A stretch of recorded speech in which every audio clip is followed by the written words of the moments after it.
Eu vou abrir esse vídeo com a reportagem que resume tudo o que nós vamos tratar hoje aqui, mas eu já adianto para você duas questões. A primeira, tem alguns problemas nessa reportagem que a gente vai fazer as correções. E a segunda questão, o mais importante é a coletiva do Lindbergh Farias.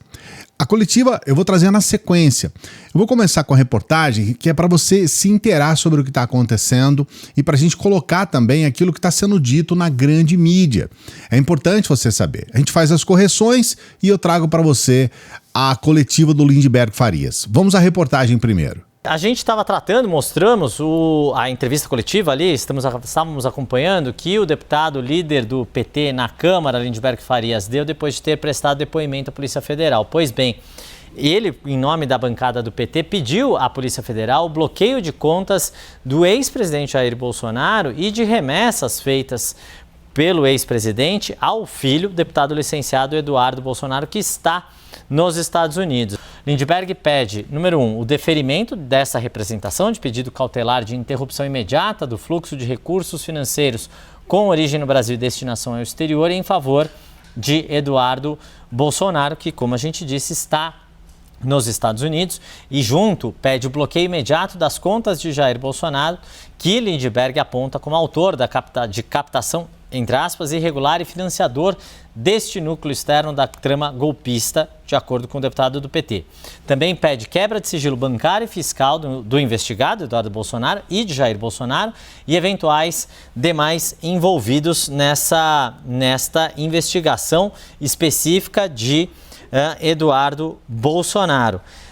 Número 3, a realização de comunicação ao Conselho de Controle de Atividades Financeiras, o COAF, para detectar movimentações financeiras atípicas entre Eduardo Bolsonaro, Jair Bolsonaro e, eventualmente, outras pessoas físicas ou jurídicas que possam ter atuado como intermediários nessa transação. O líder do PT também pede que a PF abra investigação contra outro parlamentar, o deputado federal Felipe Barros, que é presidente da Comissão de Relações Exteriores da Câmara, diga-se de passagem, segundo o Lindbergh, por ter realizado reuniões no exterior, abre aspas, contribuindo com a negociação de intervenção estrangeira contra autoridades brasileiras. Olha, deixando isso muito claro que é um pedido de um político, isso não tem ainda um peso da Procuradoria-Geral da República requerendo essas diligências para a Polícia Federal. Isso logo de cara é importante deixar claro, até porque a gente estava falando mais cedo, né, Yuri, sobre a atribuição de um parlamentar de apresentar uma queixa-crime ao Judiciário com o objetivo de pedir uma apuração contra determinada pessoa, contra, por exemplo, um colega, um outro parlamentar. Essa investigação foi aberta, também tendo como base isso, mas a própria PGR pediu a abertura. Então, importante separar essas duas coisas, porque esse não é um pedido do órgão responsável por fazer diligências, que é o Ministério Público Federal, representado nesse caso lá no Supremo pela Procuradoria-Geral da República. Isso ainda não aconteceu. Esse é um desejo de um político do Partido dos Trabalhadores, e aí tem todo um peso político junto com essa figura de um deputado federal apresentando um pedido contra um outro colega, dessa vez licenciado. A reportagem traz então um resumo do assunto. Lindbergh Farias, representando o PT, faz então alguns pedidos, dentre eles esse pedido em relação às contas do Bolsonaro.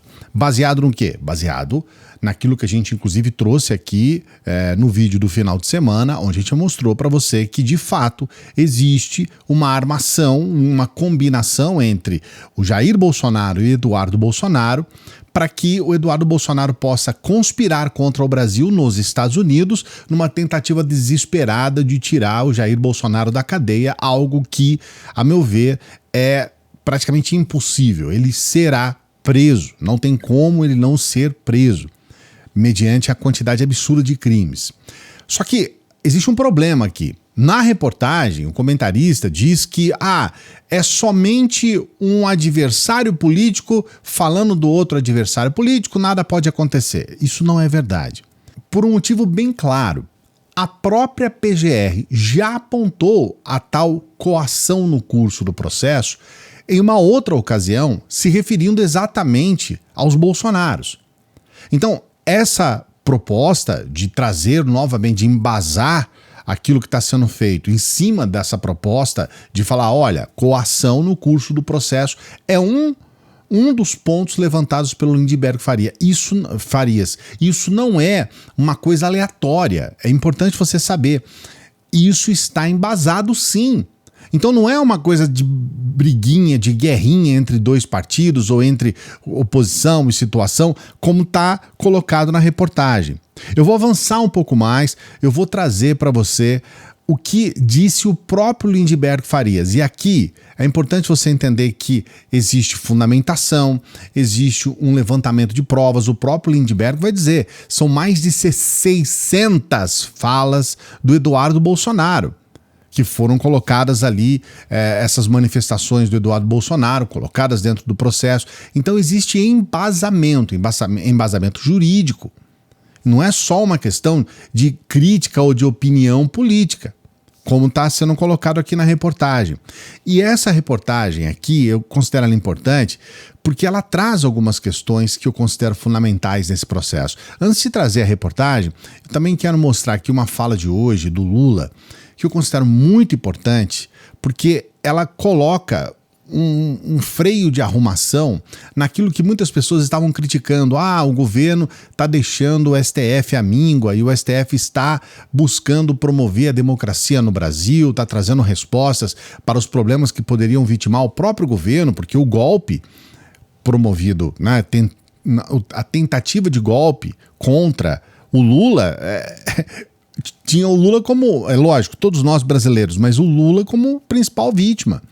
Então é lógico, o que está sendo dito, inclusive o que está sendo falado no âmbito do STF nesses processos, e todas as posturas, as investigações, esse processo que tem mais de 800 páginas, é um processo gigante de 800 páginas de investigação da Polícia Federal, tudo ali aponta para que o próprio Lula, né, fala-se de assassinato, fala-se do golpe propriamente, o assassinato não só do Lula como do vice-presidente, do próprio Alexandre de Moraes.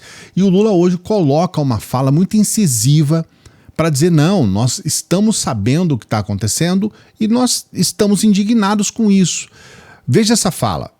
Você veja que os Estados Unidos quer processar o Alexandre de Moraes, porque ele está querendo prender um cara brasileiro que está lá nos Estados Unidos fazendo coisa contra o Brasil o dia inteiro.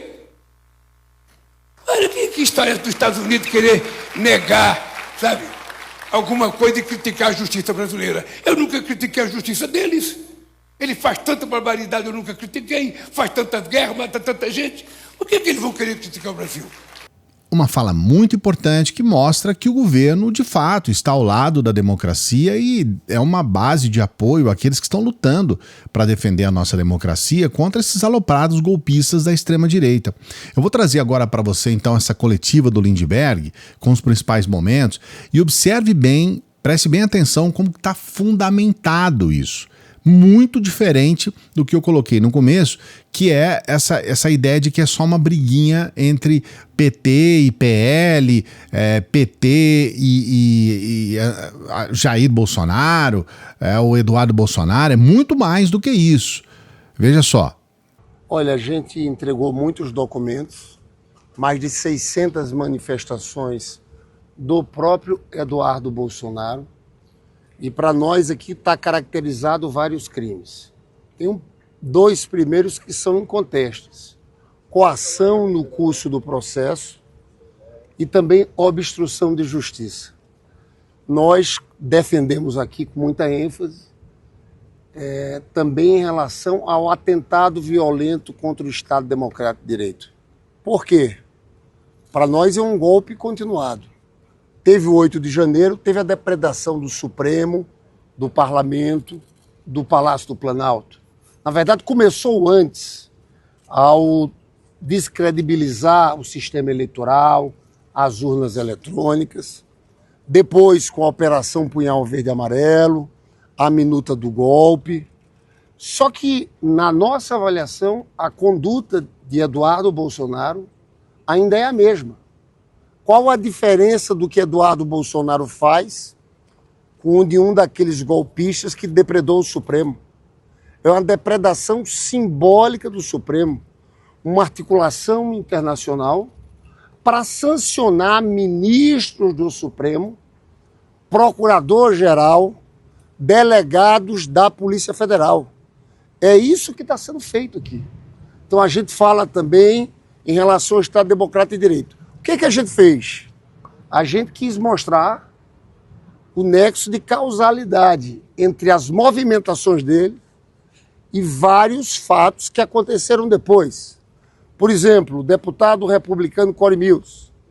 Foi ele que fez aquele questionamento ao secretário de Estado Marco Rubio, quando o Marco Rubio falou do Alexandre de Moraes. Ali ele falava claramente sobre Jair Bolsonaro, sobre o julgamento do Jair Bolsonaro. Mas não só esse. Deputada Maria Elvira Salazar, aquela que levantou o cartaz contra Alexandre de Moraes. A gente documenta também o encontro anterior com Eduardo Bolsonaro e com Paulo Figueiredo, esse cidadão que já é denunciado no golpe, nessa trama golpista, que está participando de todas as articulações. O Departamento de Estado, quando fala aqui de falta de liberdade, quando fala de censura do Brasil, um tweet do Departamento de Estado, foi numa quarta-feira. A gente demonstra que na sexta-feira o Eduardo Bolsonaro esteve no Departamento do Estado falando com o encarregado para a América Latina. Então a gente vai fazendo tudo isso. Mas o mais importante é que a gente faz um pedido cautelar de bloqueio dos bens de Jair Bolsonaro. Por que esse pedido cautelar?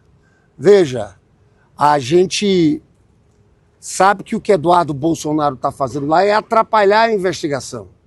É um crime continuado. Não houve mudança nenhuma depois do dia 8 de janeiro. Eles continuam atacando as instituições. Mas como é que ele se sustenta para fazer essa articulação? E foi uma declaração do próprio Jair Bolsonaro que disse e que falou da questão do PIX, teve uma arrecadação de 17 milhões, começaram a outra, que é assim que mantém Eduardo Bolsonaro lá. Na nossa avaliação, o Eduardo Bolsonaro, quando a gente fala em coação no curso do processo, quer proteger o pai dele e os envolvidos na trama golpista. Então, veja, é uma forma de manutenção dessa organização criminosa fora do país para tentar tirar crédito do Supremo Tribunal Federal. Eu chamo a atenção que isso nunca houve na história recente do país. Então a gente pede o bloqueio imediato dos bens de Jair Bolsonaro. Isso aqui é uma medida cautelar que nós estamos pedindo ao Procurador-Geral da República nesse inquérito. Mais do que isso, vocês vão ver aqui a peça que a gente entrega, tem o item D também, quebra de sigilo bancário e fiscal de Jair Bolsonaro e dos demais investigados, para rastrear valores enviados ao exterior, com indício de desvio de finalidade na arrecadação por PIX, para financiar a estrutura no exterior destinada a atacar o sistema de justiça brasileiro. E, por fim, realização de comunicação ao COAF, para fim de detectar movimentações financeiras atípicas de Eduardo, Jair Bolsonaro e outras pessoas físicas e jurídicas que de alguma forma contribuem para esse processo. Agora veja bem, é importante você saber, é possível, é muito possível que o PGR não aceite tudo aquilo que está sendo pedido. Mas tem uma questão importante. Você observou que no processo, na peça que está sendo apresentada para o PGR, você percebeu que existe como o próprio Lindbergh fala, uma proposta de nexo causal, ou seja, ele coloca uma timeline. Então ele fala, olha, o Eduardo Bolsonaro esteve aqui nesse dia tal e 2 dias, 3 dias depois aconteceu isso. Ele conversou com essa pessoa e aí logo depois a pessoa teve esse comportamento. E esse tipo de informação é fundamental para que a própria PGR, não só para que o STF e para que todos aqueles que estão, de certa forma, interessados em entender o que está acontecendo, percebam o que é essa ação do Eduardo Bolsonaro nos Estados Unidos. Então, Só para você saber, tá? Porque isso não foi dito pelo Lindbergh Farias, mas eu trago para você essa informação.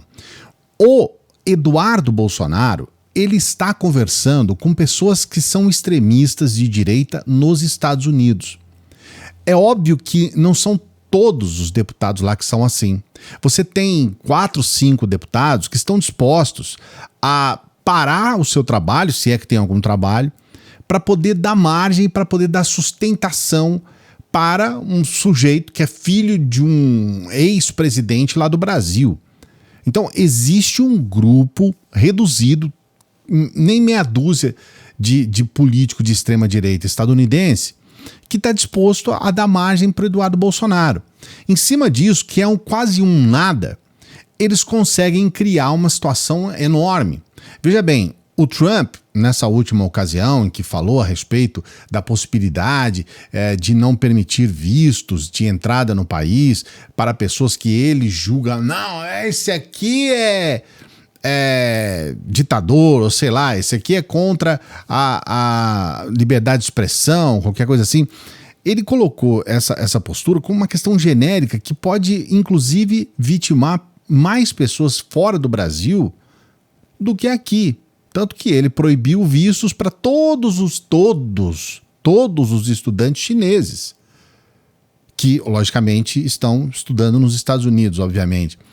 Então, quer dizer, a gente tem que levar em consideração que eles criam uma espuma gigantesca em cima de algo que não é tão, sabe? Não é aquela coisa. Mas, por outro lado, existe, dentro, inclusive, do governo Trump, existem os extremistas de direita, como é o próprio Trump. E é fácil você ter acesso a essas pessoas quando você já, de certa forma, tem uma atitude, digamos assim, bem viralatista mesmo. E você oferece alguma coisa para eles em troca. Tem uma situação sobre Paraguai e Brasil e Itaipu que nós vamos tratar nos próximos vídeos aqui do canal. Mas olha, prepare o seu estômago, tá? Esse vídeo sobre Paraguai, Brasil e Itaipu e essa atuação de gente como esse fugitivo da justiça, esse neto do ditador, esse Paulo Figueiredo, que foi citado aí pelo Lindbergh, gente como o Eduardo Bolsonaro, gente como o próprio Jair Bolsonaro, você vai ficar abismada com o que você vai ver nesse vídeo. Por isso que eu peço para você se inscrever no canal e por isso eu peço para você ativar o sininho se você é inscrito no canal, porque você precisa, eu não vou poder tratar, obviamente, nesse vídeo aqui, porque esse vídeo já está longo, mas você precisa acompanhar esse vídeo que nós estamos trazendo aqui para você sobre esse assunto, que é fundamental para você entender o nível, como que é a moeda de troca. Não é só uma questão, eu gosto de você porque você é de direita. Não, existem moedas de troca. E você vai perceber o nível da situação. Se inscreva no canal, ative o sininho, dê o like no vídeo para você ajudar para que esse vídeo chegue a outras pessoas e coloque um comentário aqui sobre se você acha que essa proposta vai conseguir chegar até a PGR e, de fato, podemos ter então aí essa situação sendo mais esclarecida daqui para frente. O que você achou dessa atitude do deputado Lindbergh Farias? Coloca aqui no comentário. Não se esqueça do like e não se esqueça que a gente tem aquela dica especial, né? A gente está sempre passando aqui. É uma escola de negócios. Veja bem, não é um curso, tá? Cláudio, você está vendendo o curso. Não, é uma escola de negócios. São muitas oportunidades para você aprender a trabalhar na internet apenas com o seu celular e você ter uma renda extra. Veja bem, não é jogo de tigrinho ou qualquer outro tipo de jogo, não é criptomoeda, essas coisas todas, não é pirâmide. Você vai trazer mais um. Não é curso para vender curso, porque tem gente que faz isso, entra aqui, aí eu vou ensinar você, aí você vende o meu curso, eu te dou uma comissão. Não é nada disso, tá? São oportunidades para você trabalhar apenas com o seu celular e ter uma renda extra. Eu explico muito mais para você nesse primeiro link, tá lá, aqui embaixo. As pessoas entram no primeiro comentário fixado e perguntam, mas cadê o link? Tá aqui, tá em cima, tá lá, renda extra. Aí você clica lá no link do WhatsApp e aí você vai para o meu próprio WhatsApp, tá lá o WhatsApp, no final lá tá Clayson, meu nome. e aí você vai saber mais a respeito, tá bom? Eu sempre peço para as pessoas que chegam no final dos vídeos para que ajude o nosso trabalho, ajude para a gente manter o nosso trabalho, todos os dias trabalhando para você. Segundona já é o segundo vídeo. Dê essa força pra gente, sendo membro aqui do canal, apoiadora do nosso Apoia-se, ou qualquer valor pelo Pix, o valor que você puder. Se você quiser, se você puder, dê essa força pra gente, tá bom? Daqui a pouquinho a gente volta. Salve, progressistas, eu sou o Clayson. Ainda dá tempo de eu falar de novo pra você. Tenha uma boa semana, tenha um bom mês de junho. Já já a gente volta. E se você gostou desse vídeo, você vai gostar desse vídeo aqui também, ó.